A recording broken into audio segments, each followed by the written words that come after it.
Yo, what is up guys, Grim here, and in today's video we're going to be talking all about stamina and doing a deep dive into all of the different ways that you can spend it, and maybe giving you guys a bit of advice on what might be right for your account. Now, a big disclaimer here, we're going to be talking about stuff which is pretty far on in progression, as well as stuff leading up to that. Now, don't panic though, Star Rail is a pretty damn fun game from a lot of different perspectives, and there's no reason to rush. If you're doing the story, you're enjoying it, take it at your own pace. It's absolutely a banger story. I really enjoyed it throughout multiple times I've played it in all of the closed betas and now live. So of course, everything here is just when you're ready for it, don't feel rushed and don't feel pressured. Now, with all that said, I'm going to share with you guys all my experience getting to Trailblaze level 40 within the first week, and all of the stuff I learned and what I spent my stamina on, which was a success, and what wasn't. Alright, with the intro and disclaimer out of the way, let's get into the progression. The first section is going to be level 10 to 20 in terms of Trailblaze level. Now, fortunately for us, the story pretty much fully covers all the Trailblaze experience requirements needed to get from 10 to 20. So you're not going to be spending too much time here. But in the event that you are spending time here, what do you have on offer? So you've only got access to the golden Calyx here. Now, when you're using the golden Calyx and you're spending stamina on it, you only have three options. You have experience, you've got Aether, and you've got credits. In this early section here, make sure that you level up 5 characters is what I'd recommend to their maximum level, which should be 30, and then pick 5 light cones and level those up to 30 for them as well. So that should be your first priority, and spend stamina in order to do that. Now, after you've spent that, if you're still in this bracket here, 10 to 20, I'd recommend just alternating between the Bud of Memories and the Bud of Aether, spending the stamina on it and, you know, kind of doing one, then the other, one, then the other, and that's probably going to be just fine. And that should take you all the way up to Trailblaze level 20, of which where the game really starts going in terms of the stamina department. Now, when you get to 20, you're going to be able to ascend all of your characters and take them all the way up to a new level breakpoint, and that breakpoint is going to be 37. Now, at 37, where I picked to put my characters, again, so I could do an overworld experience farm, which I actually have a video on, which I'll link down below. If you're interested in doing that, take your characters to 37. If you're not interested in doing that, you can take them up to 40. And you're going to need some experience books to do that. So if you don't have the experience books required, first and foremost, you're going to want to spend your stamina on experience books, which is going to be number 1. Next up, you're going to want all your characters' light cones to be ascended, and then all the way up to 40 as well, as those are going to be a massive power boost for your character there. As to which ones to level up, well, okay, there's going to be a video on that, don't worry, but not just yet. But pick and choose ones which you think are going to be best investments for the future and most powerful. So spend the remaining stamina which you've got so far on the Aether to get those light cones up to the appropriate level for the 5 characters which you've chosen. More if you want more as well, no problems there. Now, you also do have a new Calyx unlocked, and that is the Crimson Calyx, which is going to go along with the new trace levels which each of the characters have. So traces are an incredibly powerful mechanic in Star Rail, which upgrade the base abilities of your character's skills, and it's very important to maintain these and ensure they are leveled up. You can also get other passive effects with your character here, which are going to be quite powerful as well, but overall, maintaining high level traces is going to substantially boost the damage and utility of all your characters, so ensuring you know which ones to level up and in which order, as well as how high to take them, is definitely going to be a pretty important thing. But make sure that they're pretty high level for where you're at, if not max, as that is going to give you the most power on each character, and that's going to make your progression a lot easier and a lot smoother and, in my opinion, more fun. So now that you've got all that stuff out of the way, you can farm the Crimson Calyxes until you have the traces of your character done. But the question is, what do you do with your stamina after that, as you're most likely not going to be level 30 by the time you're finished with all that. So what do you do next? Well, in my opinion, this is what I did.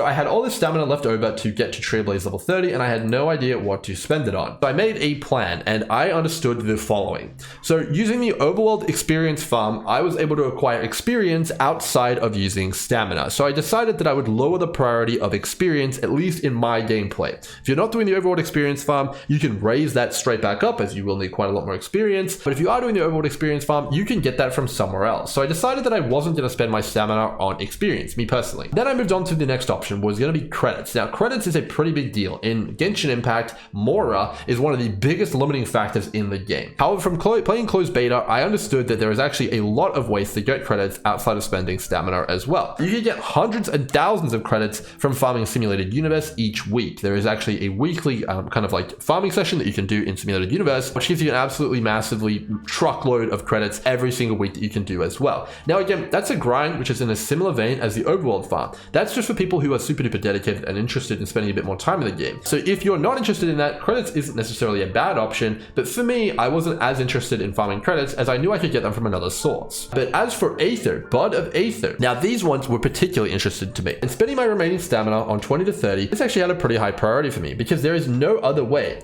in the game right now as a free-to-play player to get Aether other than getting it from stamina and of course quest rewards among other things, but there's pretty much only one way, and that is from Aether. Now you can shard up and recycle and feed in 3-star light coins that you get from the gacha, but I don't really consider that free to play, so there's really only one way, and that is using stamina. So I had a pretty high priority on the Bud of Aether, and I definitely think that this isn't a bad place to spend your stamina when going from 20 to 30 if you're interested in getting that Aether. Now all three of these though are something which you get a lot of in terms of rewards as you level up your account level. Pom-Pom, as well as the battle pass, as well as all the sort of other things which are accessible to free to play, give you a ton of experience books, Aether, and credits like treasure chests, puzzles, the works. So you're actually going to have a lot of these to play around with, and you shouldn't need any immediately. So when I was considering, what do I spend my remaining stamina on? What am I going to need when I get to level 30? Is there anything which I'm going to be in dire need of which I can't get from anywhere else? I was thinking about those things, and while all of them do have merit, all of them can be gained in other places, and you will be getting a lot of them from just doing a story.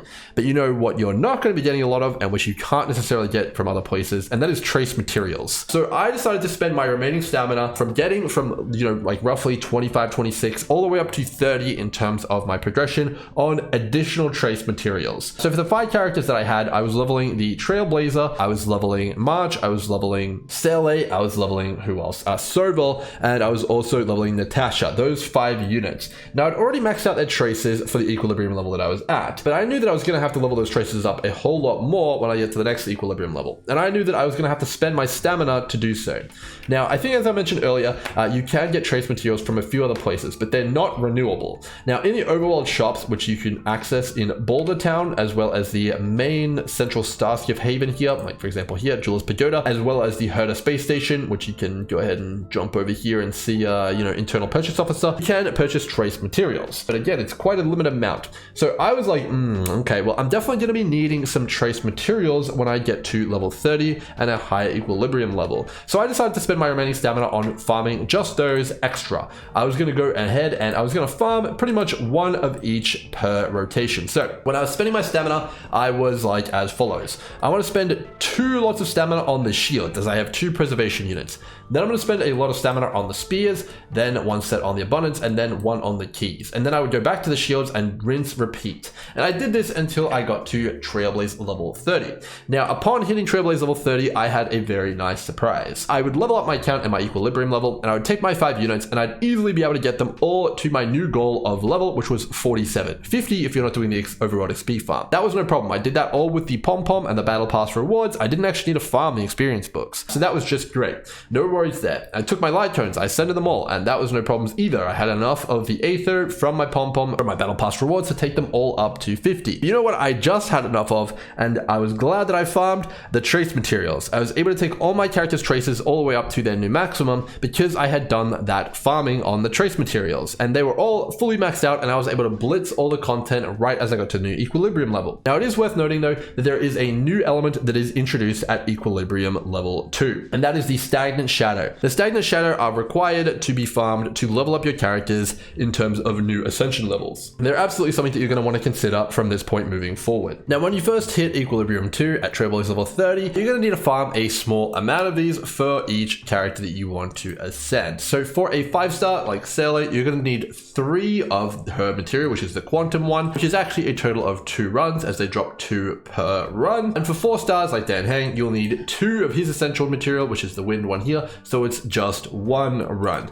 So you're going to want to knock all those out. You're going to want to send all your characters and then proceed with what I just mentioned. And then overall, you're going to be at the new area where you've got all your characters maxed out. They're all ready to go. And you're back in that position of, what do I spend my stamina on to get to level 40? And now this is going to be a much larger period of time, which you're going to be burning stamina over. And this is really where the planning is going to start to come into effect. In addition to that, we also do have a brand new set of factors. In addition to our golden calyxes, our crimson calyxes, and now the stagnant shadows, we also are going to have the caverns of corrosion, as well as echoes of war, as well as simulated universe, which can drop the the planar ornament sets as well. So there is so many options now that it can feel quite overwhelming. And this is where I really want to focus and spend the time to spend with you guys to tell you guys what I did and exactly how it will end up when you do hit 40, in addition to everything which you can expect to face.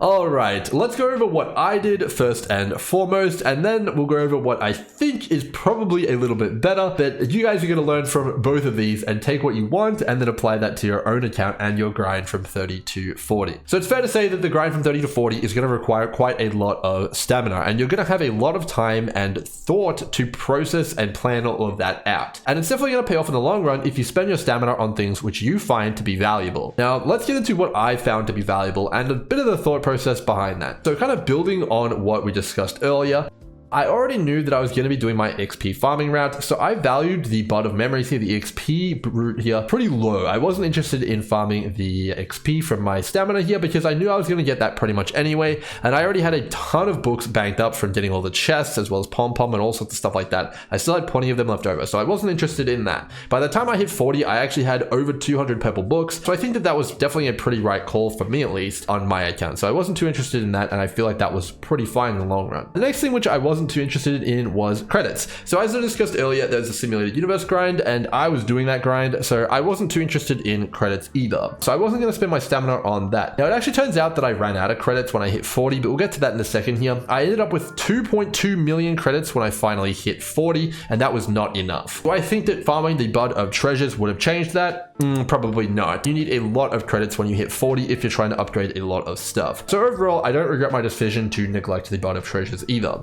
The next things I decided to knock out as choices are the gear. So I decided that I wasn't interested in farming purple gear or even upgrading or touching it at all. The difficulty level from 30 to 40 isn't so hard where you actually need gold gear or purple gear or any of that, or even to upgrade it. You can kind of just brute force your way through with very good team building and enough attempts. So I didn't value gear very much at all. And the main reason for this is I knew from playing the betas that I was going to get a guaranteed piece of gold gear every single run after I got to Equilibrium 3 at level 40. So I wasn't interested in spending any stamina on gear, as I knew that I was just going to make all the gear which I just farmed redundant as soon as I hit 40 with the new gold gear. And that actually did end up being the case. So I'm happy that I didn't farm any gear. So no Caverns of Corrosion, no Simulated Universe. So what is left in order to farm? So that leaves the Echoes of War, as well as the Calyx Crimson and Calyx Golden, which is Aether. All right, as well as Stagnant Shadows. So let's talk a little bit about that. All right, so let's first cover the Echo of War here. So the Echo of War is a weekly lockout. It's going to give you a ton of materials, gear, as well as a few other things. So the general rule of thumb, for me at least, is going to be with Echo of War is always do them in the last 12 hours of the reset, as that's probably going to be the most enticing and most optimal time to do them. And the reason for that is that you're going to be at the very highest equilibrium level that you possibly could be at, and as a result of that, you're going to get the most rewards, and that can sometimes be a really big deal. For example, as you get higher, you actually end up getting 2 guaranteed weekly Ascension materials instead of 1, and I imagine that's going to go up even more. So saving this up to the end of the week is definitely not a bad play, and that's exactly what I was doing. So I'm pretty happy with that, and I don't regret my decision at all in terms of saving my weekly juice here for the end of the week. So that's going to be a rule there. Pretty much always going to want to do this, but you definitely should save it for the end of the week. So I was definitely going to spend stamina on that, no questions asked, it's going to happen, but at the end of the week, not anywhere near the start. So it wasn't really too much up for debate, and it's not really something you can infinitely repeat, as there is a 3 out of 3 cap for the week. All right, so we've narrowed it down to either the Bud of Aether here, the Crimson Calyx, or the Stagnant Shadows here, as we weren't too interested, at least I wasn't, in the other options. Okay, so from 30 to 40, what was I going to farm then? Well, first and foremost, I took a look at my characters, and I understood, okay, at level 40, you actually need a ton of trace materials as well, and there's not really any other place which I'm getting these from, so I decided that first and foremost, I was going to spend all my stamina on preparing the trace materials my characters needed to go straight up to maximum traces as soon as I hit Ascension level 40. So I employed my strategy from earlier of going with the rotation on trace materials. So doing 2 sets of shields, spears, keys, plants, and I did that again and again and again. Now you can actually see what is required for your next level of traces. So you can see here on my next level of traces, I would need 3 purple spears. So I could get those 3 purple spears ready now. And that's basically what I decided to do. It wasn't purple spears for me back then, it was blue spears, and that's basically what I set up. I kind of added it up all in my little notepad here. I might even show you that, guys. And I was like, okay, what do I need here? So I think I've got it here. So I ended up needing needing 40 shields, 54 spears, 18 dream catchers, you know, etc, etc. Now I was actually calculating for 9 units because I planned on doing Forgotten Hall immediately. I don't recommend doing that. Just do it for the 5 units which you've picked, because you're not going to be able to get 9 all the way up to max. It's just not happening. And I'll explain why that is in a second here. But I was farming the trace materials, and you know, I was like, yep, that's going to be good. And I ended up doing that. Now that actually ended up working out for me quite well. So I actually do recommend doing that, and you know, planning out your trace materials, getting them ready for when you hit equilibrium level 3 and level 40. It's going to give you a massive power spike immediately, which is going to really take the edge off of those harder monsters which you start to encounter. So yeah, that was definitely a good choice, at least for me, in my opinion. Now that's not going to take you all the way up to maximum though. You're still going to have a lot of stamina left to use. So after you get the trace materials for those 5 units, what I would at least recommend doing to myself in another reality is actually going ahead and getting the Ascension materials ready for them as well. So before, it took 2 or 3, depending on the star of your character, to ascend them, but that actual requirement goes up. So it goes up for 4 stars to an additional 5 needed for the next Ascension, and then I believe for the 5 stars it goes up to 7 required. So you can get a few more Ascension materials here. So you can do like 4, if you had Sailor for example, you do 4 quantum runs, that'd get you 8 quantum, and you'd be ready to ascend Sailor straight when you get to the next equilibrium level. You can do 3 of the gust one here, which will get your Dan Hang ready. That'll be pretty good as well. Now in addition to that, you actually, I believe, need a bunch of trace materials as well for your light cones. So I decided to get those ready as well. To ascend your light cones, you also need trace materials, so you can add those into your equation as well. So this one needs spears to level up. So overall, you can go ahead and get that ready too. So trace materials and Ascension materials are both 2 things which I would absolutely prepare and plan out for your big jump up to equilibrium 3. And it is something you can burn your stamina on, in my opinion, quite confidently and quite safely without feeling like you're wasting anything, as it is going to come in massive handy when you get there. Okay, so let's move on now and fast forward a little bit. So you've got all those farmed out and you've still got stamina left to burn. Well, at this point, you can go ahead and you can start preparing the trace materials and Ascension materials for additional characters as well. You can see here that I actually ended up ascending a lot more characters. So I ascended my Bronya, I ascended my Pella, I ascended my Dan Hang, I also ascended my Hook. So I had the trace materials ready for them as well. And I also do still have some swords and stuff like that left over, which I can use for them as well when I am ready to do so. So trace materials are never going to be a bad thing. Farming them up is never going to be a bad thing. They're always going to come in handy. You can never really have enough of them. Now, having said that though, there were a few other options there on the table there. So the other one that we can discuss here, and we should discuss, is going to be the Bud of Aether here. So you probably aren't going to have enough of this in the long term, but I did have enough to level up all my light cones to their maximum level upon hitting equilibrium level 3, which is 40. So I wasn't too worried about that, and that actually ended up turning out quite good for me. So the overall recommendation here is level trace materials as well as Ascension materials when you're grinding with extra stamina from 30 to 40.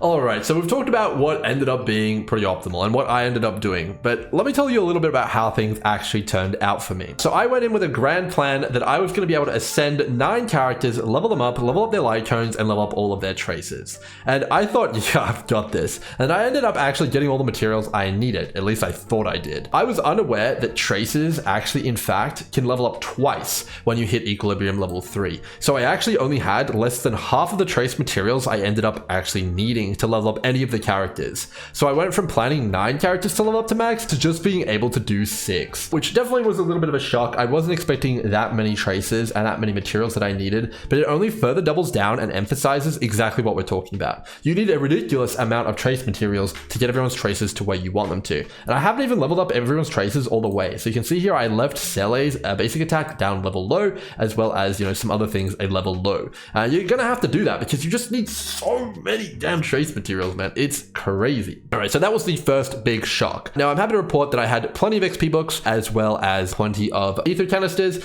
just from doing the pom-pom as well as the battle pass. That was no issues at all. Now I imagine when I actually go to the next Ascension, which is going to be equilibrium 4, and go further, I'm gonna need so many XP books, man. It's just not gonna work because you just don't get that many more rewards. I've got all the chests, I've already got all the pom-pom rewards really, which I'm gonna be getting, and my battle pass is, you know, like not gonna be progressing that fast. So I'm gonna get that much more. I'm probably going to start farming XP, but that isn't what we're talking about right now. We're talking about 30 to 40. We're not talking about 40 onwards yet. So I definitely was happy with my XP and I was happy with my runic XP. But one one thing which I was not happy with was actually my credits. So I went into going 240 with 2.2 million credits, and I spent all of them. They all disappeared instantly when I started leveling stuff up. Now I have gotten back up to quite a lot of credits now, and I'm hanging on to them and carefully using them because of the reason which I'm about to discuss. You need so many credits to level stuff up, specifically traces as well as ascensions. They just cost like tens of thousands of credits per node that you do, and it just disappears in an instant. I don't even know where it all went.